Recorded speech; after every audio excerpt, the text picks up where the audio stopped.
계시록 17장 14절을 하겠습니다. 계시록 17장 14절 말씀 한 목소리로 같이 읽겠습니다. 계시록 17장 14절 함께 읽습니다.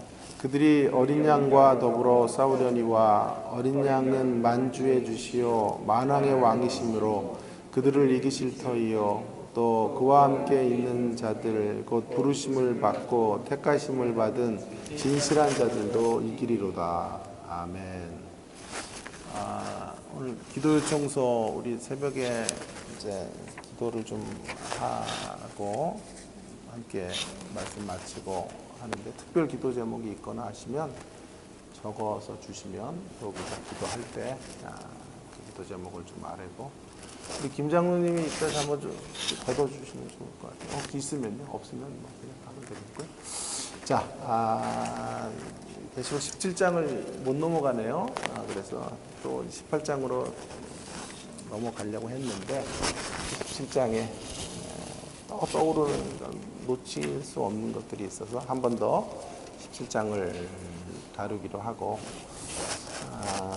한 60회 정도 안쪽에서는 좀 맞춰야 되지 않을까 계시록 그런 생각을 좀 하는데요. 한번 좀 달려가 보도록 하겠습니다. 오늘 53번째 계시록 강해인데요. 주님과 함께 바벨론을 승리하려면 세상을 이기려면 신앙생활의 목표 가운데 하나가 있다면 주님과 함께 이기는 자가 되는 것이죠. 계시록의 총 주제가 이것이다 라고 하는 말씀을 여러 차례 드렸어요. 그죠? 7교회를 향한 메시지에서부터 이기는 자가 되라. 이기는 자는. 문제는, 전제는 뭐냐 하면 주님과 함께 이기는 자가 돼야 된다라는 것이죠. 우리 스스로의 어떤 힘과 능력과 전략을 가지고 이길 수가 없기 때문에 주님과 하나 되는 방식으로 혹은 주님을 따라서 이기게 되는 것이죠. 그래서 먼저 주목을 해야 될 것은 주님은 어떻게 이기셨는가 하는 것인데요. 오늘 그 이김이 나오죠. 그들이라고 하는 것은 세상의 세력이죠. 바벨론과 결탁되어져 있는 바벨론 짐승을 타고 있어요.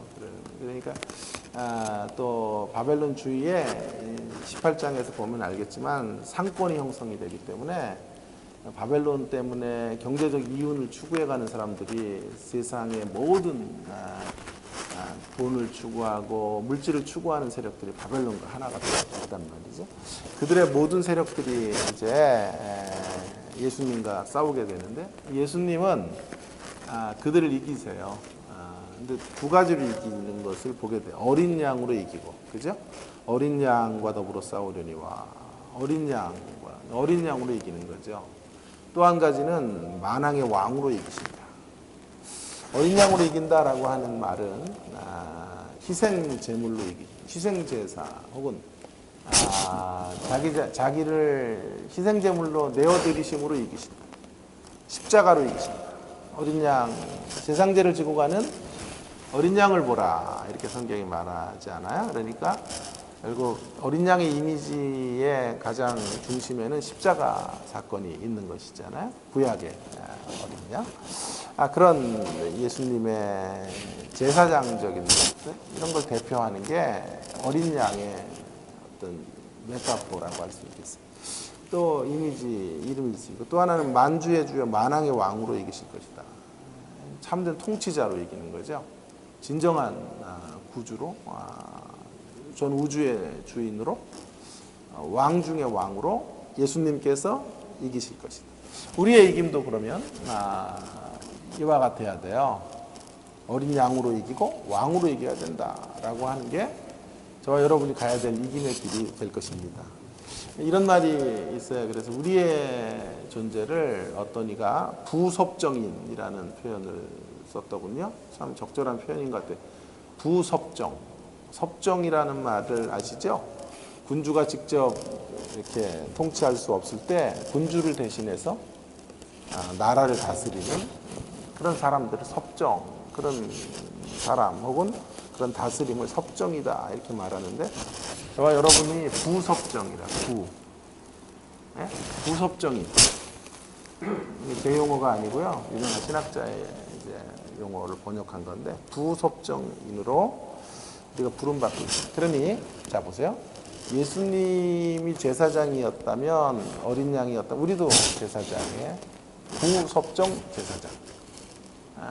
예수님이 왕이셨으면 우리도 부섭정인으로 왕인 거죠. 그렇게 이겨야 된다. 자, 그러면 부섭정인으로 우리가 이제 이겨가기 위해서 중요한 두 가지 사항들을 좀 생각해 보려고 그래요. 첫 번째로는요, 우리가 부섭정을 하는 제사장 왕으로 부름을 받았는데요. 그 부르심에 합당하게 살기 위해서는 성숙이 있어야 된다. 첫 번째는 성숙이에요, 성숙. 성숙과 함께 달려갈 때 바벨론을 이길 수 있다. 성숙한 부섭정인으로 서야 됩니다. 성숙한 부섭정 제사장과 왕으로 서야 된다. 라고 하는 게 답이 되겠어요. 이 얘기를 조금 더 심도 깊게 하기 위해서 창조와 타락과 구속과 완성의 흐름으로 한번 좀 생각을 해보려고 하는데요. 먼저 창조 때 하나님께서 아담에게 부여해 주셨던 고난이 부섭정인이에요. 에덴은 여러분 아시는 것처럼 성전의 모형이에요. 그래서 그 에덴 동산은 처음 성전, 원형 성전이다. 이렇게 말하면 틀리지 않을 것 같습니다. 왜냐하면 에덴 동산에서 제사장이 하나님 앞에 임재를 경험한 것처럼 에덴 동산에서 아담은 하나님과 거닐며 하나님의 임재 가운데 살았기 때문에 에덴 동산은 첫 번째 성전이다. 이렇게 성막이다. 이렇게 말해도 틀리지 않을 것입니다. 근데 그 에덴 동산에 아담과 하와에게, 특별히 아담에게 주신 사명이 뭐냐 하면 2장 15절에 있어요. 그 땅을 경작하고 지키는 것인데요. 경작하고 지킨다라고 하는 건 그 땅을 개간하고 그리고 에덴 동산을 보존해 가는 거거든요. 근데 제사장이 후에 제사장들이 나타나잖아요. 그 제사장들이 이런 사명을 담당하고 있어요. 그래서 하나님께 예배로 나아가죠. 영적 경작을 하고, 그 다음에 제사장의 가장 중요한 사명 중에 하나가 말씀을 가르치는 거예요. 예배를 이끌어가고, 여러분 아시는 것처럼 제사장은 레위인 가운데 아론의 이제 반차를 따라서 제사장이 나오게 되는데요. 그 제사장들이 하는 가장 중요한 역할은 예배를 이끌어가면서 영적 경작을 하고, 그리고 이제 하나님의 말씀의 뜻을 분별할 수 있도록 하는 사람. 그러니까 아담이 제사장인 거예요. 아담과 제사장의 사역은 같다라고 말할 수 있겠어요. 그런가 하면 아담은 1장 27절에 28절에 보면 하나님의 형상을 가지고, 하나님의 형상으로 만들어진 존재가 인간밖에 없잖아요. 하나님의 형상으로 생육하고 번성하고 땅에 충만하고 땅을 다스려. 그 다스리다라는 게 왕이에요, 왕. 그러니까 자 보세요.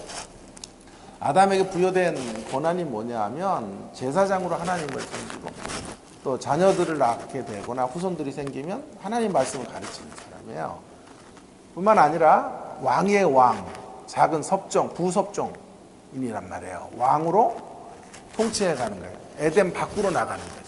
그래서 이런 말이 좋은 표현일지 모르겠지만 에덴의 좋은 기운을 가지고 에덴과 같이, 에덴 동산과 같은 곳으로 세상을 점점 확장해 가는 거예요. 이해가 되시죠? 전 세상으로 나아가며 그것을 다스리는. 그러니 동산의 영역이 확장되어져 가기를 하나님 원하셨던 거죠. 경계를 넓혀가는 거죠. 그래서 그레고리 비일이라고 하는 유명한 구약학자는, 신약학자는 이런 말을 했어요. 에덴 밖의 황량한 땅을 에덴과 같은 쾌적한 장소로 만들어가는 사명. 그런 사명을, 에덴 밖의 황량한 곳을 에덴과 같은 장소로 만들어가는 다스림.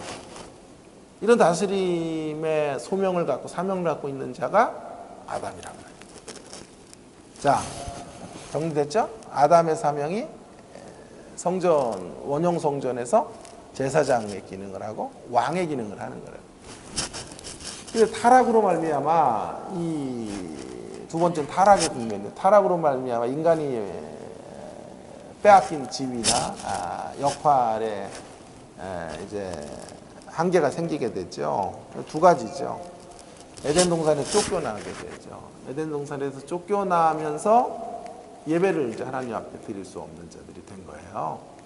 그죠? 임재의 땅에서 떠나게 되는 제사장권의 제사장으로의 기능이 이제 훼손되어졌다. 이렇게 말할 수 있겠어요. 왜곡되어졌다. 왕의 역할도 이제 중단이 돼요. 거꾸로 가죠. 하나님의 영광과 임재를 가지고 에덴의 가치를 세상에 심어내는 왕들이 되어야 되는데, 이제 어떻게 되죠? 에덴 밖으로 쫓겨나니까 하나님과의 관계가 끊어진 채로 바깥 세상의 황량함에 영향을 받으며 점점 세상 속에 정복을 당하는 사람이 되는 거예요. 그러니까 진정한 왕으로 사역을 못하고 세상에 의해서 점점 왕권을 잃어가는, 세상의 왕권 앞에 고개를 숙이는 이런 존재로, 그래서 세상의 황량함을 가지고 살아가는 이런 존재가 되어져 버린 것이죠. 구속이라고 하면 뭐냐 하면, 창조와 타락과 구속은 예수님께서 오셔서 회복하려고 하는 것 중에 가장 중요한 것 중에 하나가 제사장과 왕권이에요. 오늘 그 예수님이 오셔서 그걸 회복하기 원하셨다라는 구절이 14절입니다. 그죠? 그래서 세상을 이기시면서 뭘로 이겨요? 어린 양으로 이겨요.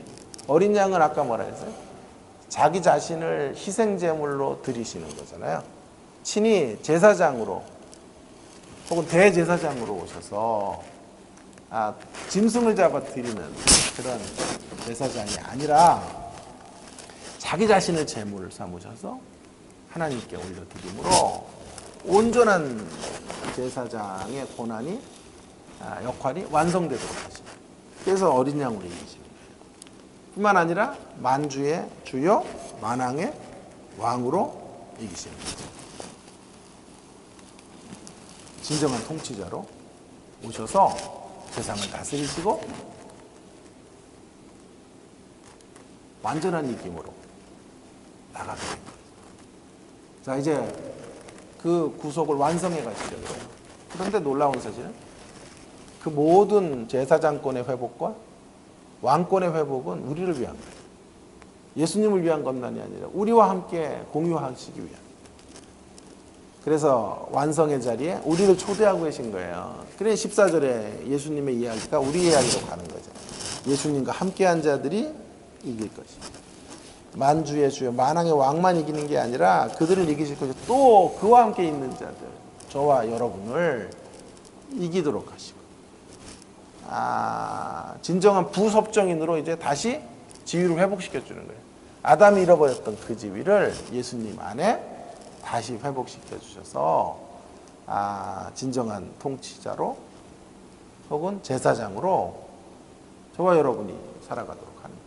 그러니까 레위인은 꼭 목사만 아닌 거예요. 성전에 일하는 그런 사람들만 얘기하는 게 아니고요. 어떤 사람은 또 대제사장을 담임 목사, 제사장을 부목사, 레위인을 사찰 뭐 이렇게 얘기했는데 진짜 웃기더라고요. 우리 모두가 사실 레위인이에요. 여러분 모두가 제사장이고, 저도 제사장, 여러분 제사장입니다. 그런 의미로 우리가 생각을 한다면 진정한 제사장권과 왕권의 회복을 위해서 그 권한을 우리에게 허락해 주셔서 부섭정인의 그 영적 지위를 우리에게 주시고 우리와 함께 하나님의 역사들을 완성해 가기를 원하시는 거죠. 그래서 이제 우리는 뭐 하는 거예요? 예수 믿고 하나님을 늘 예배하고 하나님의 말씀을 분별하고 살아가는 거예요. 뿐만 아니라 통치하는 사람들이에요. 허망한 정욕의 세력 앞에 무릎 꿇지 않고 우리 자신들이 점점 우리가 받은 이 하나님의 은혜와 은총을 가지고 세상을 살만한 공간으로 만들어가는 이런 일.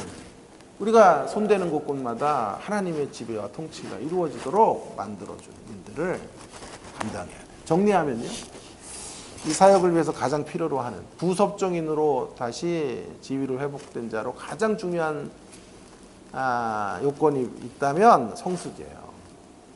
부섭정인이 되는 것보다 중요한 건 부섭정인답게 쓰는 거예요. 답게 쓴다. 그 답게가 뭐죠? 목사가 되는 게 중요한 게 아니라 목사답게 쓰는 게 중요하잖아요. 그죠? 답게 쓰는. 신학생들에게 늘 얘기하는 거예요. 신학생들이 많다고 중요한 게 아니에요. 신학생다운 사람들이 많아요. 선교사가 중요한 게 아니에요. 선교사다운 선교사가 있어야 하나님의 역사가 펼쳐지는 거예요. 여러분에게는 적용 안 할게요. 그냥 저만 적용을 할 테니까. 자, 성숙이란 이렇게 정의해 볼게요. 주님의 제사장 사역과 왕의 사역의 가장 큰 수혜자로 쓰는 게 성숙이에요. 가장 큰 수혜자로 저와 여러분이 이 땅을 살아가는 게 성숙. 내가 제사장 사역과 왕의, 예수님의 제사장 사역과 왕의 사역이 나와 관계 깊은 사역이 되게 하는 거예요. 그게 동떨어진 이야기가 아니라 나와 관계 깊은 이야기가 되게. 그리고 그 속에 깊이 참여해 가는 사람이 되는 것, 이것이 성숙이에요. 부섭정인답게 살아가는 거예요. 부섭정인의 가장 첫 번째 존재 조건은 뭐예요? 그 나라를 통치하시는 분의 뜻을 받드는 거예요. 다스림을 받아야 섭정을 할 수 있어요. 그죠? 그러니까 부섭정인의 첫 번째 자격 조건은 다스리기에 앞서 다스림을 받아야 돼요. 사랑하는 여러분, 날이 갈수록 우리가 성숙해지기를 바랍니다. 성숙해진다는 건 날이 갈수록 주님께 더 많은 영역을 내어드리는 거예요. 더 많은 영역의 다스림을 받는 거예요.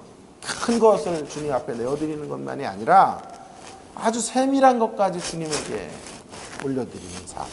그게 성숙이에요. 그게 성숙이에요. 그래서 어디까지 가요? 작은 생각조차도 내가 내 스스로 허투루 하지 못해요.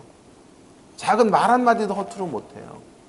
왜냐하면 나는 부섭정인으로 살아요. 그분의 통치와 지배를 가야 되기 때문에 그분의 다스림 속에서 다스리는 고난을 갖고 있는 존재로 이 땅을 살아가야 되기 때문에 우리는 더 깊어져 가면 갈수록 더 성숙해져 간다면 우리의 말 한마디, 우리의 행동거지 하나도 하나님의 임재를 의식하며 걸어갈 수밖에 없어요. 어느 교수님 한 분이, 제가 존경하는 교수님인데, 교수님들 모여서 토론을 하는데 토론하기 전에 이런 얘기를 하시더라고요. 우리가 말을 할 때 우리 말 가운데 성령님이 임재하고 계시니까 우리 각 사람 곁에 그분 앞에 부끄럽지 않게 말합시다. 어떤 의도를 가지고 상대를 아프게 하거나 그런 이야기를 하지 마십시오.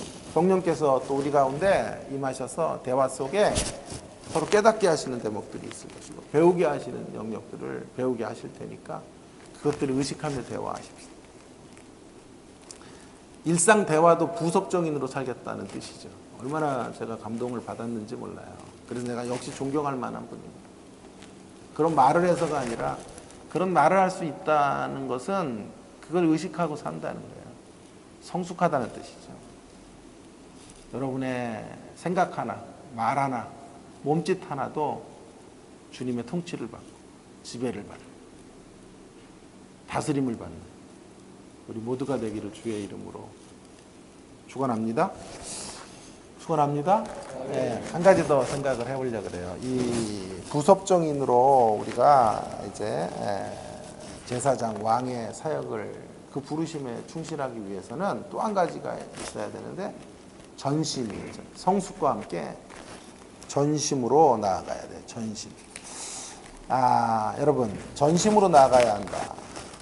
전심이란 단어가 한 주 내내 제 가슴에 꽂혔어요.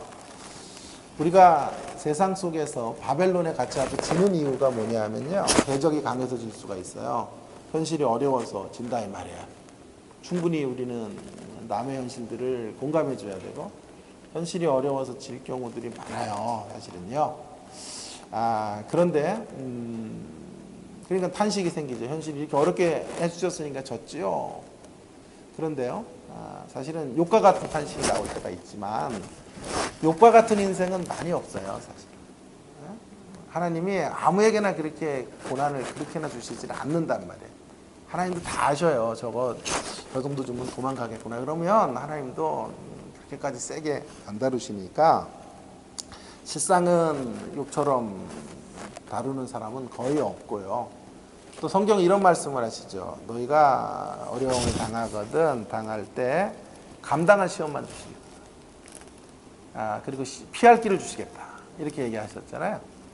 그러니까 우리가 변명할 여지가 별로 없어요. 사실 이 대목에서 너무 힘들다 이렇게 해도 주님이 다 조치를 취해놓고 힘든 과정으로 우리를 지나가게 하시는 거지. 그래서 사실은 환경이 어려워서 패하는 것보다 제가 더 신경 써야 될 것을 말씀드리면 우리가 전심으로 나가지 않기 때문에 패하는 경우가 더 많아요. 전심으로 나아가지. 전심으로 이기고 싶지 않아서 지는 거예요. 전심으로 이기고 싶지 않다. 그럼 여러분 반론이 바로 생기죠. 아닌데요. 저는 이기고 싶습니다. 저는 주님의 뜻대로 살고 싶은데요. 라고 말할 수 있겠는데요. 한번 잘 생각해 보시라 말씀드리고 싶어요. 진정으로 철두철미하게 이기기를 원하는가? 여러분의 삶의 전 영역에서 승리를 원하세요? 주님의 임재를 기다리세요? 삶의 전 영역에서요? 아니죠?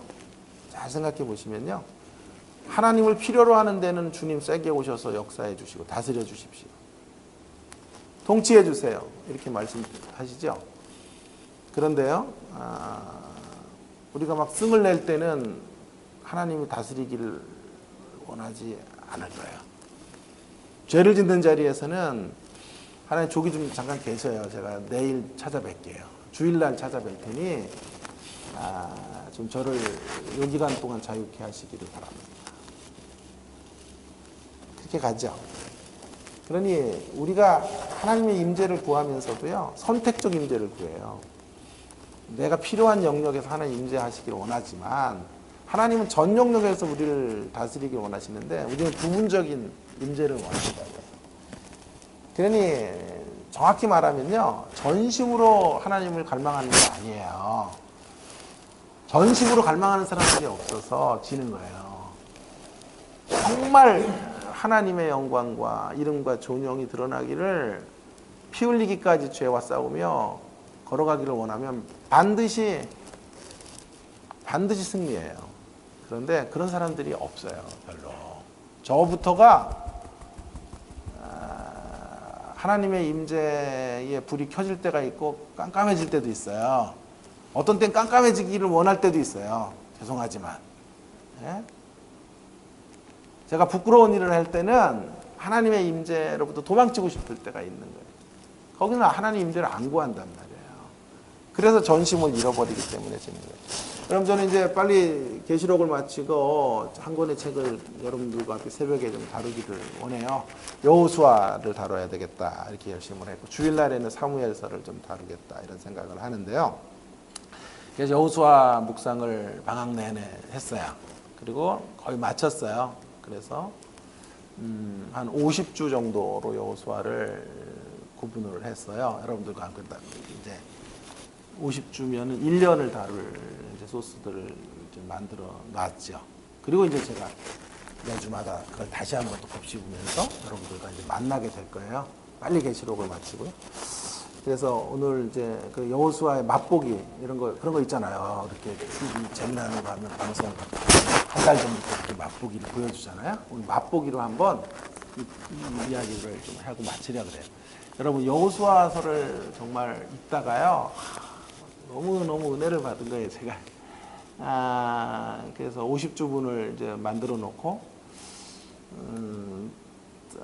제 마음에 감동이 되는 것 중에 제일 큰 것이 이거예요. 여호수아가 이제 가나안 땅을 백성들 데리고 들어가잖아요. 근데 승리할 때도 있고 실패할 때도 있는데, 크게 확연하게 갈려요. 승리할 때는 어느 때 승리하냐면 전심을 들일 때 승리. 실패할 때는 여지 없어요. 전심을 들이지 않고 주님 앞에 서면 반드시 실패해요. 자, 보세요. 하나님 앞에 전심을 드릴 때 나오는 문구 중에 하나가 뭐냐 하면 아침에 일찍이 일어나요. 여러분들 전심을 드린 거지 오늘 일찍 일어나셔. 아침에 일찍이 일어나. 보실까요? 여호수아 3장 빨리 한 2, 3분 안에 마치려 그러니까 여호수아, 신명기, 민수기, 여호수아. 자 보세요. 제일 먼저 앞에 그들에게 이제 넘어서야 될 장벽이 뭐냐면 요단강을 건너야 돼. 일단은요. 요단강을 건널 때 여호수아가요 3장 1절에 보세요. 여호수아가 아침에 일찍이 일어나. 새벽기도 하자 뭐 이런 얘기 하는 게 아니고요. 새벽기도 안 나와 지금 잠자리에 있는 인간들 정지하고 이러는 거 아니고요.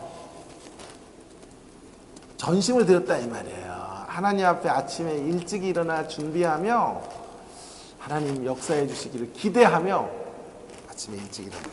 근데 승리해요. 여리고성, 여러분 들어가서 제일 힘든 성이 여리고성이죠.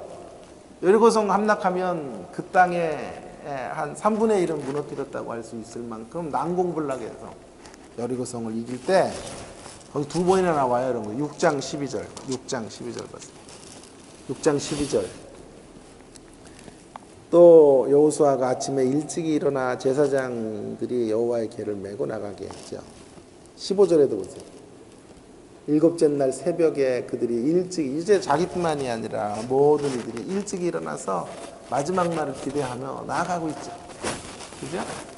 그 여호수아가 여리고성을 정복하는 거예요. 새벽 기도하자는 얘기 아니고요. 그런 말 드리는 게 아니고요. 전심을 드렸다 이 말이에요. 전심을 드리는 자세를 보시고 축복하시는 거예요. 자, 그런데요. 이 공식 문구예요, 이게. 전심을 드릴 때 아침에 일찍 일어나. 그런데 실패할 경우를 한번 볼까요? 실패하는 경우들. 실패한 경우들은 여지없이 전심을 못 드려요. 아침에 일찍 일어났다는 구절이 없어요. 아이성 실패를 해요, 아이성. 여리고성이 이거 아이성 실패하죠. 그죠? 끄덕여 보세요. 아이성 실패하는데 아이성에는 그런 구절이 없어요. 7장으로 가볼게요. 7장의 아이성의 실패 때는 왜 실패했나를 2절에 말씀하셨어요. 여호수아가 여리고에서 사람을 베델 동편 벳아웬 곁에 있는 아이로 보냈어요. 그래서 정탐꾼들을 종탐했더니 정탐꾼들이 갔다 오더니 아이성은 너무 쉬운 성이니까요. 아이 같은 성이니까 염려하지 마세요. 2, 3천 명만 보내면 됩니다. 그래가지고 얼마 보내요? 3천 명쯤 보내요. 그래가지고 대패예요. 그죠? 초심을 잃었죠? 새벽에 일찍 일어나는 이런 자세들 가지고 긴장하고 있다가 방심하죠? 그게 아이성이 진 거예요. 그리고 패배를 하니까 정신이 바짝 났죠. 그래서 다시 심기일전해요, 여호수아가. 7장 16절을 보세요. 7장 16절. 7장 16절에 그래서 이게 문제가 뭔가를 봤더니 아간이란 놈이 전리품 가져간 거예요. 아간을 처리해야 돼요. 이 죄를 도려내야 돼. 그때 어떻게 해요? 7장 16절이요. 이에 여호수아가 아침에 일찍 일어나. 제가 이거 만든 이야기가 아니에요. 성경이 지금 이러니 여호수아를 해야 되겠다 생각이 들잖아요. 그죠? 아침에 일찍 일어나. 그리고요 다시 8장에 가면 그 아이성을 공격해서 이겨요. 그때 어떻게 해요? 8장 3절. 한번 8장 3절은 같이 읽어볼까요? 8장 3절 시작. 이에 여호수아가 일어나서 나갔죠. 일어나갔는데 어떻게 일어났나가 더 중요해요. 8장 10절에 가면 어떻게 일어났나. 그냥 일어난 게 아니에요. 8장 10절에 여호수아가 아침에 일찍이 일어났죠. 여기 일어난 것들을 강조시키면서 어떻게 일어났나. 아침에 일찍이 일어나. 지금 잠자리에 있는 인간들이 아주 기가 따갑겠다. 그죠? 아침에 일찍이 일어나잖아요. 그러다가요 또 기브온 사람들에게 속아요. 이것도 실패예요. 기브온 사람들에게 속는 장이 9장인데요. 속았을 때 9장 14절에 9장 14절에 없는 게 있어요. 성경에 왜 속았냐? 성경은 이렇게 말해요. 기브온 사람들이 와서 거짓된 화친을 체결하도록 하는데 속아요. 왜 속았냐 하면 이렇게 말하죠. 14절 9장 14절 무리가 그들의 양식을 취하고는 어떻게 할지를 여호와께 묻지 아니하고 기도하지 않았단 말이죠. 아침에 일찍 일어나지 않았죠. 역시 그죠? 묻지 않았어요. 그래가지고 거짓된 조약을 체결하고 그들을 가나안 사람들은 진멸해야 되는데 가나안 사람 아닌 것처럼 하고 왔는데 그걸 구분하지 못한 거예요. 하나님 은혜를 주셔서 그들을 이스라엘 백성의 민족으로 받게 했다. 이 사건 때문에 10장에 가면요, 여리고 연합군들이 기브온 사람들 쳐 죽이자고 온 거예요. 그때 여호수아가 나아가요. 자기 편 됐으니까 싸워줘야 돼요. 언약을 체결했으니까 어쨌거나 함께 동고동락을 해야 돼요. 그때 다시 전시물을 회복해요. 10장 7절을 보세요. 10장 7절. 이런 구절에 눈이 들어와요. 여호수아가 모든 군사, 여기 모든이란 단어 했던 거. 모든 군사와 용사와 더불어 길갈에서 올라가요. 아까는 아이성 같은 때는 3,000명 보내잖아요. 이제 전심으로 돌아왔죠. 전심 돌아왔죠. 모든이란 단어를 강조하고 있어요. 뿐만 아니라요. 9절에 보세요. 10장 9절. 여호수아가 길갈에서 밤새도록 올라. 이제는요. 새벽에 일어나는 거가 아니라 밤새도록 올라가요. 그러니까 10장 9절에 밤새도록. 그러니까 뭐 아침형 인간만 칭찬하는 게 아니고요. 밤새도록 해도 돼요. 저녁형 인간도 무슨 얘기를 하는 거죠? 하나님께서 여호수아가 전심을 드릴 때 그때만 이기게 하세요. 전심을 드리지 않으면 져요. 왜 우리가 승리를 못하냐 하면요. 승리에 대한 전심이 없어요. 사랑하는 여러분, 제가 이 말씀을 읽다가 정말 너무너무 마음에 도전이 됐어요. 지금 너무 부끄러워서 아주 많이 울었어요. 나는 전심을 드리나? 난 전심으로 하나님을 사랑하고 있나? 학생들을 전심으로 가르치는가? 매너리즘에 빠진 것 같아요. 학생들 만나기도 싫고 전화도 받기도 싫고 가려서 받아야 전화도 막 오면은 피곤하게 할 대상 아니라 안 받거든요. 여러분의 전화 못 받으면 그런 건 아니고요. 학생들 얘기하는 거예요. 그렇게 우리가 저의 모습을 보는 거예요. 사랑하는 여러분, 교회는 어떻게 세워질까요? 몸된 교회는 어떻게 세워지나요? 주님의 십자가 교회는 어떻게 세워질까요? 전심으로 교회를 위해서 우리 심령을 드리는 분들이 계실 때 교회가 세워져요. 이거밖에 없어요. 교회가 세워지는 원리는 이거밖에 없어요. 전심을 누군가가 드리지 않으면 주의 몸된 교회는 절대 일어설 수 없어요. 저는 여러분에게 오늘 도전하고 싶습니다. 주님의 십자가 교회를 향한 50%의 마음이 있느냐 이런 얘기 하는 게 아니에요. 80% 정도 교회를 위해 헌신하느냐 이런 말씀 드리는 게 아니에요. 여러분의 100%를 교회에 드리고 우리의 전심을 드려 주의 몸된 교회의 희생의 제물이 되기를 원하시는가 묻고 있는 거예요. 여러분은 전심으로 십자가 교회를 사랑하십니까? 전심으로 이 교회가 일어서기를 간절히 원하십니까? 이 물음에 대하여 진지하게 대답할 수 있는 10명의 성도만 있으면요. 10명의 성도만 있으면 전 우리 교회는 다시 일어설 수 있다고 확신해요. 하나님의 위대한 역사 속에 아름답게 쓰여질 수 있다고 굳게 믿습니다. 아멘도 없고 주여.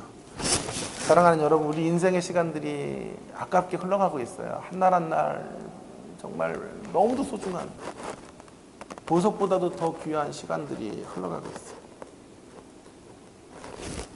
어떻게 살아야 될까요? 무엇을 위해 살아야 될까요? 아주 우스운 이야기, 그럼 슬픈 이야기가 하나 있어요. 우픈 이야기. 거기 제가 영문으로 적어놨잖아요. 친구가 보내줬더라고요. 처음에 막 웃다가 참 슬퍼요 이 얘기가.